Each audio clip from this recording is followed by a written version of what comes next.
I'm Shawn Bland at the Art Center of Wilmington Island. We are so glad to offer a way to stay connected and continue creating art. Check out our new list of art at home kits for both kids and adults, available for curbside pickup and mail order.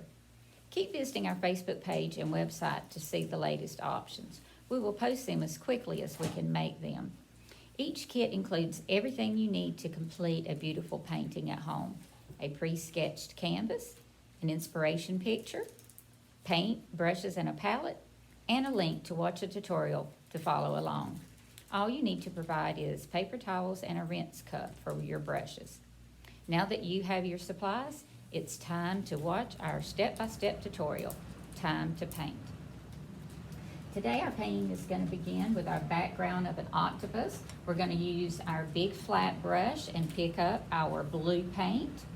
And we're going to come in and start our background by the brush strokes, making a full strip right across the canvas using the whole width of the brush. That way we can cover a lot of space and make the water look like it is moving right around where the octopus is. We're following the brush strokes as we move around, so that we can use the swirls of the brush stroke to add interest to our painting. Now that's the darker color blue. We also have a lighter blue that we want to use. We're going to mix both of those. You don't have to mix them together, but you can dip separately and paint using both colors. And if you'll notice, as you move along the water, if you'll keep those brush strokes flowing in a circular motion, just like the legs on the octopus, it's so much more interesting to look at. And you will really enjoy painting too. It's a real fun way to make the color flow and make the painting so interesting. We're not going to have just flat, still water. We want to show movement. And the way to show the movement is by creating all the different swirls. So when I go over, I'm going to pick up the dark blue, and then I'm going to change and I'm going to pick up the light blue. And as I paint on the big spaces on the outside, I'm actually using the whole width of my brush turned flat on its side. But as I begin to get closer to the detail part, I'm going to turn my brush and start using the edge or the toe of the brush so that I can stay up against the water line, right against the edge. So I just change my brush direction when I need to change the size or the width of my brush stroke. As you can see, it looks very watery. That's what we're going for. It's okay if you overpaint on your drawing some, because we're going to go right up on top of the blue water painting and do the octopus's body. So it will be so easy to paint right over any overpainting that we have. We'll overlap the color to make it just what we want. I'm using the edge of my brush to go into the detail part and making all the corners. If it's hard for you to make corners with the wide brush, you can change over and get your pointed brush. This is a round brush. You can dip it right in your paint and go over and start at the point and go right out from the center. And you can see how easy it is to go up into the corners. So you can do all your wide spaces first, And then just dip in with your round brush and you can go in and go right around the edges. You do have a lot of points to fill in because the octopus has a lot of legs. So each time you just dip in the paint, loading your brush with paint is very important because you just have a tiny little point on the end of your brush, and if you don't load it a lot, then you won't be carrying enough paint. So we want to make sure that you get your painting completely covered. And to do that, you need to load your brush continuously.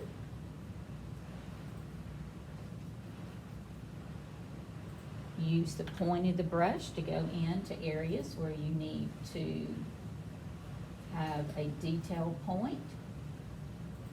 But remember, the water is everywhere. So if you overpaint some, it is certainly fine. The octopus will be overlapping all of the space where you painted around with the water. So that won't be any problem at all. You'll notice that inside you see a blue line here, so that shows you that there's water in that space. And there's also water in this space. So just look at your inspiration picture as you paint so that you'll know where your water goes and where your octopus ends or where the lines are. So I filled in all my spaces now, and I'm ready to add some fun splash lines to my painting. I'm just going to go over and I'm going to dip my brush in the white paint. And now I want to come in and I want to create movement to my painting. So to do that, I'm going to go in and I'm going to use the round brush and I'm going to add watermarks. All I'm doing is picking up white paint and I'm going around and I'm following. I'm going in to change and I'm going to follow my octopus's legs, going around and around and around, and see how much movement I can get. It's just a little white paint that goes in and makes the splash so important in the water. And dry it off, and then I'm going to get ready to pick up orange. I'm going to use orange first to come in with my round brush and just basically start painting in the shape orange. I'm going to add yellows and reds in it as I go. I'm just going to pick up those colors arbitrarily as I paint, but mostly I'm going to use the darker red around the top edges to make it look round, and then I'll use the middle orange or the middle value orange in the center, and then I'll use the yellow orange after that. So we will go and have 3 different values. We'll have the dark red, which is the crimson red. We will have the orange right out of the tube that we will use, and then we will have yellow orange that we will use. So the yellow orange will really be brighter on this side, and the orange will really make the face look round because we're going to go around in a circle with our brush stroke. Now I went right over the eyes, but because the orange is transparent, we can see right through it, and we know exactly where his eyes are going to be. If you don't want to cover them up, it's okay. If you're scared you're going to lose them, you can just go around them when you paint.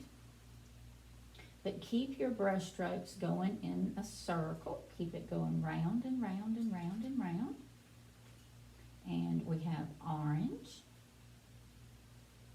with yellow in the middle. And then we have the darker red on the outside. We're going to keep going. I'm going to use the brush to lay down that red paint and go all the way around. And go all the way around. I don't even have to wash my brush when I'm changing my colors.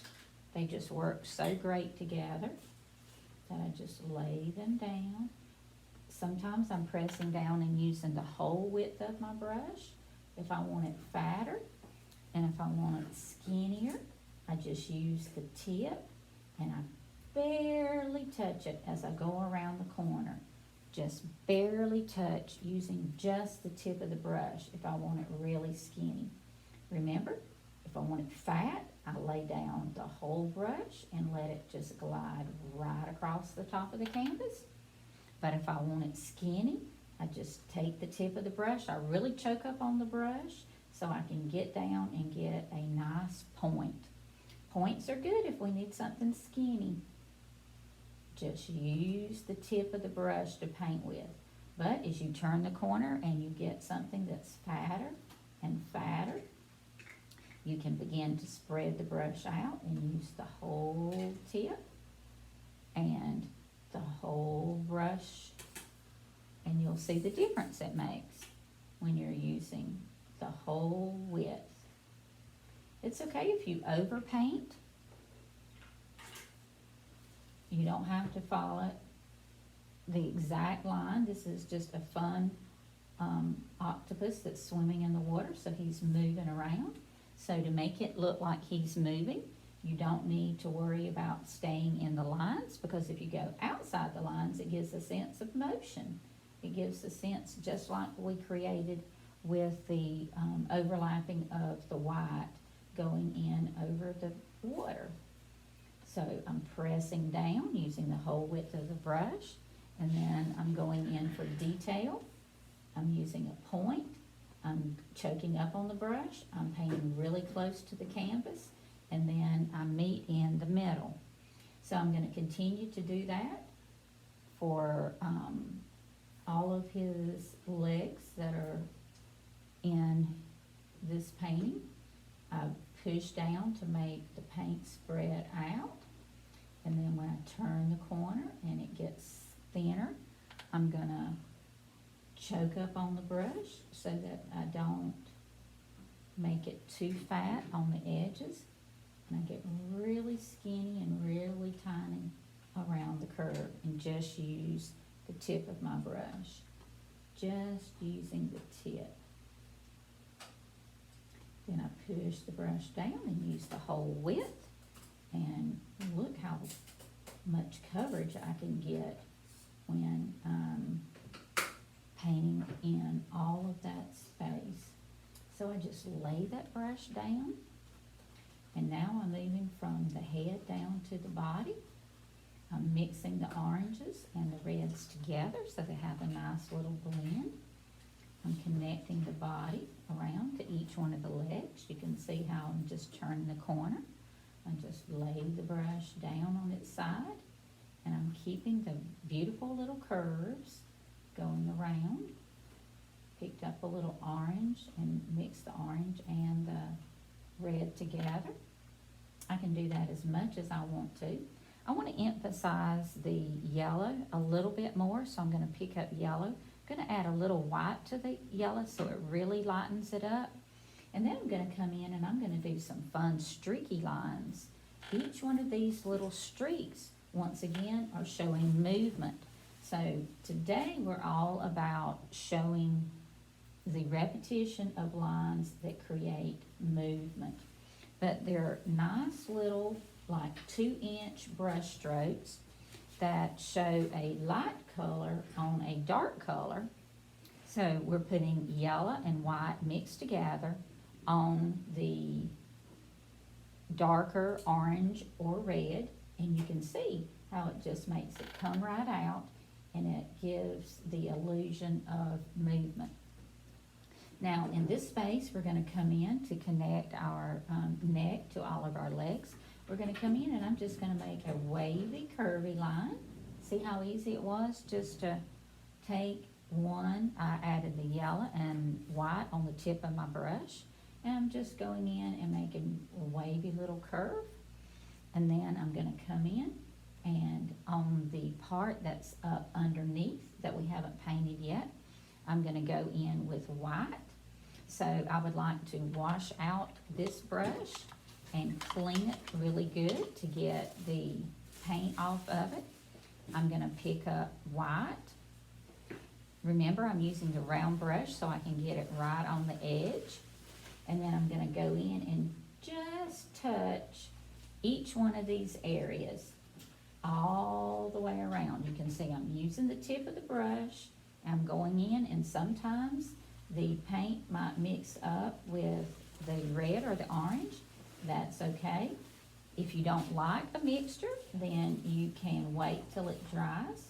But I like when colors mix. I think it makes a really nice painting, so you don't have to worry about that. But if you like white without any mix-up, you can certainly use the brush and not mix any of the paint with it. So I am going to come around, and I'm going to do that on every one of the legs. And once I do that, then I'm going to come up with a polka dot technique that I can use that can dry it. And then I'm ready to use another tool that we have. This is a little Q-tip. If you take that and dip it in the yellow and or the orange, you can dip it in either one or both. Then you can go in and give him all the little suction cups that he needs right up underneath. So you dab, dab, dab, and you can put as many in there as you want to. Dab, dab, dab, dab. You just load the Q-tip by dipping it right into the paint.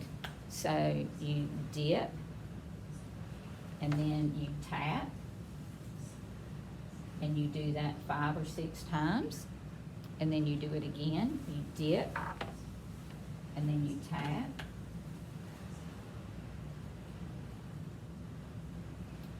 And you can do it in all the spaces where the white is under his arm.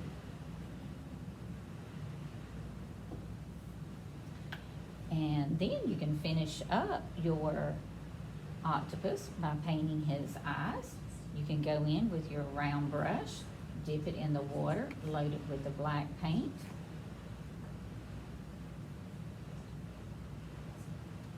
You can make a C shape.